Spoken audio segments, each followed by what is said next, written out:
Item ಯಾವುದೇ ಇರಲಿ try ಮಾಡಿ ಆಚಿ ಚಿಕನ್ ಮಸಾಲಾ. ಆಚಿ ಚಿಕನ್ ಮಸಾಲಾ. ಮುಂಗಾರು ಮಳೆ ಅಪ್ಪು ಸರ್ ಸಿಕ್ಕಾಪಟ್ಟೆ ಮಾತಾಡಿದ್ರಿ. ಹೆಂಗೆ ಸರ್ ಅದು ಅಷ್ಟು ಕಂಟಿನ್ಯೂಸ್ ಆಗಿ? ಯಪ್ಪ ನನಗೆ ನಿಜವಲ್ಲ, ನಾನು ಥ್ರಿಲ್ ಆಗ್ಬಿಟ್ಟೆ ನಾನು. ಆಮೇಲೆ ಪರಮಾತ್ಮ ಆ್ಯಕ್ಟ್ ಮಾಡ್ಬೇಕಾರೆ ಗಣೇಶನ ತುಂಬ ನೆನಪಿಸ್ಕೊಂಡ್ರು ಅಪ್ಪು ಸರ್. ಯಾಕೆಂದರೆ ಯೋಗರಾಜ್ ಭಟ್ ಮಾಡಿದ್ದು ಗಣಪನ ತುಂಬ ನೆನಪಿಸ್ಕೊಂಡ್ರು ಅವರು ಅಪ್ಪು ಸರ್. ಅಂದರೆ ಸರ್ ಇವರು ಗಣಪನ ನೆನಪಿಸ್ಕೊಂಡು ಡೈಲಾಗ್ ಬರೆದ್ಬಿಟ್ಟಿದ್ದಾರೆ ಸರ್ ಅಪ್ಪು ಸರ್. ಎಷ್ಟೋ ಸರಿ ಹಿಂಗಂದರು, ಚಕ್ಷುಗಳಲ್ಲಿ ತಿಥಿಗಳು ಒಡೆಗಳು ಬಂದು ಅವೆಲ್ಲ ಮಾತಾಡ್ಬೇಕಾರೆ ಅಯ್ಯೋ ಇದು ಹೌದು ಗಣಪ ಅಂದರೆ ಇನ್ನೂ ಚೆನ್ನಾಗಿ ಮಾಡ್ಬಿಟ್ಟಿರೋದು ಆ ಥರ. ನಾನು ಅಪ್ಪು ಸರ್ಗೆ ಅದೊಂದು ಆ ಕ್ವಾಲಿಟಿ ಇದೆಯಲ್ಲ, ಸೆಕೆಂಡ್ಗಿನ್ನ ಫಾಸ್ಟಾಗಿ ಒಪ್ಕೊಂಡ್ಬಿಡ್ತಾರೆ ಯಾರದು. ಅಂದರೆ ಯಾಕೆಂದರೆ ನಾನು ಓದಲಿಲ್ಲ ಅನ್ನೋದೊಂದು, ಅಂದರೆ ನಾನು ಕನ್ನಡನ ಹಿಂಗೆ ಕಲ್ತ್ಕೊಂಡೆ. ಅವರೆಲ್ಲ ಅದನ್ನು ಚೆನ್ನಾಗಿ ಕಾದಂಬರಿಗಳು ಅದಕ್ಕೆ ಅಮ್ಮನೂ ಪಾರ್ವತಮ್ಮವರೆಲ್ಲ ಓದ್ತಿದ್ರಲ್ಲ, ಅದನ್ನು ನೆನಪಿಸ್ಕೊಂಡ್ರು.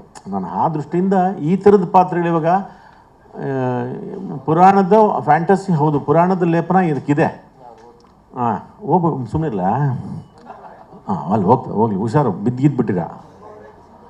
ಅದು ಈ ಪುರಾಣದ ಲೇಪನದ ಪಾತ್ರಗಳಿದಾವಲ್ಲ ಇವು ಹೆಚ್ಚು, ಅಂದರೆ ಈಗ ಅದಕ್ಕೆ ಒಂದು ಅನುಭವನೂ ಕಾರಣ ಆಗುತ್ತೆ. ಅದಾದಮೇಲೆ ಹಿಂಗೆ ಮಾಡಬೇಕಲ್ಲ ಅಂತ ಅನ್ನೋದು. ಮುಂಗಾರು ಮಳೆ ಅಪ್ಪು ಸರ್ ಸಿಕ್ಕಾಪಟ್ಟೆ ಮಾತಾಡಿದ್ರಿ. ಹೆಂಗೆ ಸರ್ ಅದು ಅಷ್ಟು ಕಂಟಿನ್ಯೂಸ್ ಆಗಿ? ಯಪ್ಪ ನನಗೆ ನಿಜವಲ್ಲ, ನಾನು ಥ್ರಿಲ್ ಆಗ್ಬಿಟ್ಟೆ ನಾನು. ಆಮೇಲೆ ಪರಮಾತ್ಮ ಆ್ಯಕ್ಟ್ ಮಾಡ್ಬೇಕಾರೆ ಗಣೇಶನ ತುಂಬ ನೆನಪಿಸ್ಕೊಂಡ್ರು ಅಪ್ಪು ಸರ್. ಯಾಕೆಂದರೆ ಯೋಗರಾಜ್ ಭಟ್ ಮಾಡಿದ್ದು ಗಣಪನ ತುಂಬ ನೆನಪಿಸ್ಕೊಂಡ್ರು ಅವರು ಅಪ್ಪು ಸರ್. ಅಂದರೆ ಸರ್ ಇವರು ಗಣಪನ ನೆನಪಿಸ್ಕೊಂಡು ಡೈಲಾಗ್ ಬರೆದ್ಬಿಟ್ಟಿದ್ದಾರೆ ಸರ್ ಅಪ್ಪು ಸರ್. ಎಷ್ಟೋ ಸರಿ ಹಿಂಗಂದರು, ಚಕ್ಷುಗಳಲ್ಲಿ ತಿಥಿಗಳು ಒಡೆಗಳು ಬಂದು ಅವೆಲ್ಲ ಮಾತಾಡ್ಬೇಕಾರೆ ಅಯ್ಯೋ ಇದು ಹೌದು ಗಣಪ ಅಂದರೆ ಇನ್ನೂ ಚೆನ್ನಾಗಿ ಮಾಡ್ಬಿಟ್ಟಿರೋದು ಆ ಥರ. ನಾನು ಅಪ್ಪು ಸರ್ಗೆ ಅದೊಂದು ಆ ಕ್ವಾಲಿಟಿ ಇದೆಯಲ್ಲ, ಸೆಕೆಂಡ್ಗಿನ್ನ ಫಾಸ್ಟಾಗಿ ಒಪ್ಕೊಂಡ್ಬಿಡ್ತಾರೆ ಯಾರದು. ಅಂದರೆ ಯಾಕೆಂದರೆ ನಾನು ಓದಲಿಲ್ಲ ಅನ್ನೋದೊಂದು, ಅಂದರೆ ನಾನು ಕನ್ನಡನ ಹಿಂಗೆ ಕಲ್ತ್ಕೊಂಡೆ. ಅವರೆಲ್ಲ ಅದನ್ನು ಚೆನ್ನಾಗಿ ಕಾದಂಬರಿಗಳು ಅದಕ್ಕೆ ಅಮ್ಮನೂ ಪಾರ್ವತಮ್ಮವರೆಲ್ಲ ಓದ್ತಿದ್ರಲ್ಲ, ಅದನ್ನು ನೆನಪಿಸ್ಕೊಂಡ್ರು. ನಾನು ಆ ದೃಷ್ಟಿಯಿಂದ ಈ ಥರದ ಪಾತ್ರಗಳು ಇವಾಗ